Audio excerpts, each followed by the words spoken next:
The fastest cars you'll find in Caterham's portfolio of championships are those in the bookertrack.com Caterham Superlight R300 Championship. 2 races at Silverstone were both won by Paul Wilson, and he was second on the grid for race 1 at Oulton Park. Poleman Mark Shaw made a bad start, James Sharrock likewise, and his car seemed to fade from under him on the run down towards Oulton Park corner. Everybody else made it through the first right-hander. Sharrock, though, decided it was time to head for the pits, but rather than waste a very slow lap, he did a U-turn and came the wrong way up the pit lane. The clerk of the course got all excited about that. Paul Fleury had a spin at Lodge Corner and was lucky to keep out of the gravel. Sharrock rejoined, but not for long. His car expired coming out of Shell Oils as the fight for second raged on between ex-Formula 3 racer Mark Shaw and Ian Payne in the Borrow car. Ahead of them, though, Paul Wilson was heading for a 3rd victory of the season, and he was 3 seconds to the good as the checkered flag flew at Oulton Park at the end of race 1. Wilson the winner, his 100% record maintained. Shaw second, and Ian Payne was 3rd, having lost time late race. Peter Ratcliffe was 4th ahead of Reece Summerfield. Trevor Carvey rounding out the top 6. That top 6 is the first 3 rows of the grid for race 2. It was a good race, and I got a good start, a bit better than Mark. James Sharrock appeared from nowhere, and then I don't know if he had a gear selection problem or what, but he disappeared again, and I got round the first corner. I thought I'd be a bit quicker than Ian, but Ian kept me honest for a lot of the race. So I just managed to break the toe eventually, and hopefully just managed the gap from there. But no, it was a great race. The start was a total disaster, so I went for 3rd gear and got 5th. So after that, I was catching up. When I got back to 2nd, Ian gave me a good race. By the time we got out, Paul was too far gone, so can only blame myself for that one. Race 2 grid has formed up, and Paul Wilson then is the man on pole position. His race 1 win gives him pole now. Can he maintain this amazing 100% run that he's got so far? It's possible given the way he's gone this season, but it's not going to be easy. Mark Shaw lining up with him then at the front of the grid. The 2nd row, you've got Ian Payne and Peter Ratcliffe, an experienced Caterham peddler, Reece Summerfield and Trevor Carvey on the 3rd row.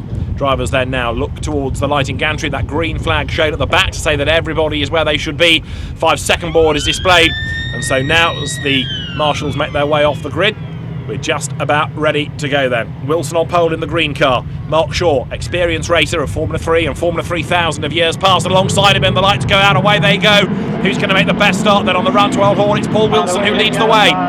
Wilson it is up front as they turn their way into the right-hander, and Peter Ratcliffe goes 2nd as they swing through Old Hall. Down towards Cascades for the first time. You're on board with Paul Manyweathers from 14th on the grid and looking to gain ground. Ed Hayes to the right of him. He's got the inside line at Cascades. He's going to go through, is he? Yes, he does. Paul Manyweathers picks up 1 spot then. Magna Haffel in 69 turns his way out of Cascades and onto Lakeside Straight for the first time, as now having gained a place, Manyweathers loses out. Past him on the inside goes James Sharrock up from the back of the grid. Remember that Sharrock had all sorts of mechanical woes in race 1, but he's getting much better now in this 2nd race as the cars turn out of Shell for the first time. Is Wilson making a break? Yes, he is up front. He's getting away a little bit, and they're in 2nd spot in number 21, Peter Ratcliffe from 4th on the grid.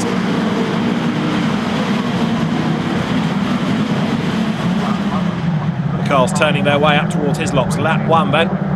As they come over Hilltop into Hislops, this possibly a chance for the man that's in 3rd place to make a move. And as they get to the braking area, Reece Summerfield is right on the back of Peter Ratcliffe's car, but he can't go through, and there's contact already there.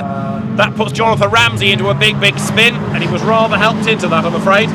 Trevor Carvey arrived on the scene, the man that was 6th in race 1, went for a gap that closed, and contact between the two, and it's the Ford Sport car in the hands, as you can see, of Jonathan Ramsey that comes off worse. He's still going, but a long way back. Here's the replay. There was a gap on the inside, but Trevor Carvey locked up, couldn't slow the car down in time, and crunch. That turns Jonathan Ramsey sideways, round he goes. Everybody else manages to miss him, and he's able to rejoin, albeit right at the foot of the order. Leaders nose to tail then, Paul Wilson leading the way, but Peter Ratcliffe, Ratters, is right there behind him and looking now the ex-750 Motor Club champion, as though he might be able to make a bid for the race lead. Going with them as well is Mark Shaw in 3rd spot as they come out of the long swooping right-hander that brings them from Shell up now towards the left flick of Britons.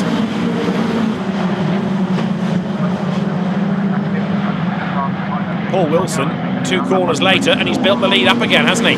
Going really strongly here. He's the man in form this year. They come down now towards the right and left flick at Hislops. Peter Ratcliffe's second, Mark Shaw is third, Ian Payne fourth in the Borrow car, going really well. And look at this great gaggle, headed by Trevor Carvey, and he's coming under pressure as well. Paul Fleury is next in the queue as they drop down towards Hislops, and Fleury himself is coming under pressure from James Sharrock up from the back of the grid. Sharrock going really well here. He's certainly quick enough, is James, to make places up. Had he not had to start at the back of the grid, it could be a very, very different story, this. Race leaders powering their way up towards Druids once again. You're on board with Paul Manyweathers as he makes his way up towards that double apex right-hander. The man from Darlington. Bit of correction needed, and somebody off there into the gravel bed. That's Stuart Simpson. He's going no further. Let's see how he got there. He makes his move, look on the inside, coming up towards Druids. Gets himself all unsettled on the wrong line. Tries to slow up the car, but he just can't do it. Onto the grass, round comes the back, and off he goes into the gravel bed, which does its job.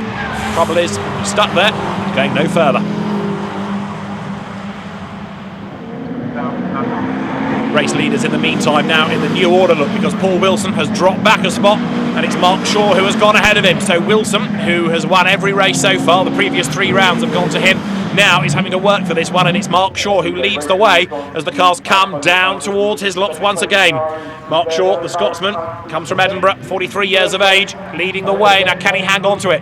In third place it's Peter Ratcliffe, battling there with Ian Payne, who's going really well now. The two of them nose to tail as they power their way once more through Knickerbrook. Payne, the sales manager from Maidenhead, only started racing last year in the Road Sport A category, and he wants a place on the podium here. He is going well, and he's almost up alongside as they head towards Druids. Mark Shaw is leading the race. Paul Wilson trying to work out how to get back in front, and who do we see third? It's pretty much both of them, because they come back into view, still not yet quite having made that move stick. Ian Payne is stuck there behind Peter Ratcliffe. Ratcliffe defends as they come into Lodge Corner, and Ratter's making that car just wide enough to keep Payne at bay. Ratcliffe checks his mirrors, and Payne makes contact with him. He went for a gap, but he hasn't got out of the slipstream in time.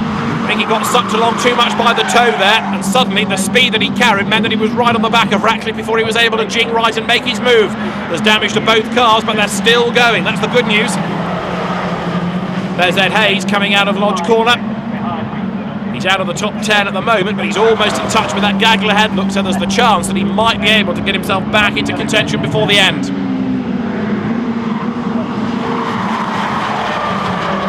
Paul Manyweathers with the onboard camera on board, right on the back there of Ben Tompkins in the second of the Borrow entered cars.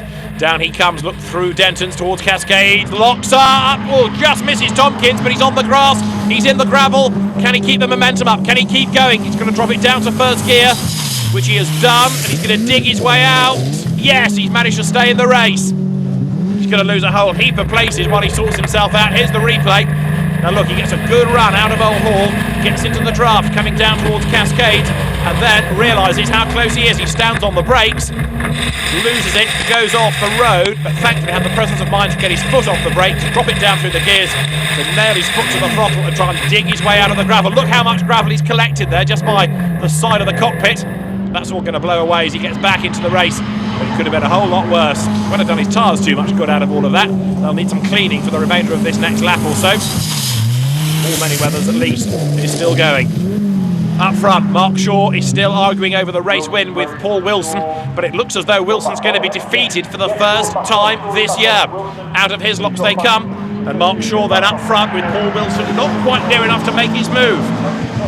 Mark Shaw with loads of experience of single-seater racing, from Formula Vauxhall Junior through to Formula 3000. He raced in America for a time in the Barber Saab Pro Series. And now, having built up his business, he's come back to racing purely for fun in recent years, and he leads the way as they come out of Druids, and Paul Wilson is right there behind him. Wilson, who was one of the front runners in last year's championship, looks now for a way by at the last corner of the last lap as they drop down towards Lodge. Can the man from Newbury do it? Well, he has a go, but the door was not quite open enough. Mark Shaw hangs on in there as they power their way now up towards the line. It looks like Mark Shaw is going to hang on, because there's the checkered flag, and Wilson is defeated for the first time this year. Mark Shaw wins at Oulton Park as he comes across the line. Paul Wilson takes second then, and third goes to Peter Ratcliffe ahead of Ian Payne, and James Sharrock is going to take fifth up from the back of the grid. A really good drive. There are still battles to be resolved. Rhys Summerfield comes across the line for 6th place, and here you can see Ben Tompkins making his way down towards Lodge Corner ahead of Mark Coling, and he in turn has got Ed Hayes up behind him. These two 11th and 12th, and Mark Coling is just going to come through ahead in the black car. Ed Hayes slots in behind him, the checkered flag waves, and just outside the top 10. Coling is ahead of Hayes just by a 10th of a second as they come across the line. So Mark Shaw wins for the first time this year. Paul Wilson defeated for the first time this year. They're the 1-2. Peter Ratcliffe is third ahead of Ian Payne. James Sharrock comes home fifth, just ahead of Rhys Summerfield. As far as the championship is concerned, Paul Wilson still leads, but only by a point now from Mark Shaw second. Peter Ratcliffe is there third. Fourth is Magma Haffel ahead of James Sharrock. And Jonathan Ramsey rounds out the top 6. It's been another all-action weekend from the Caterham Motorsport Championships here at Oulton Park.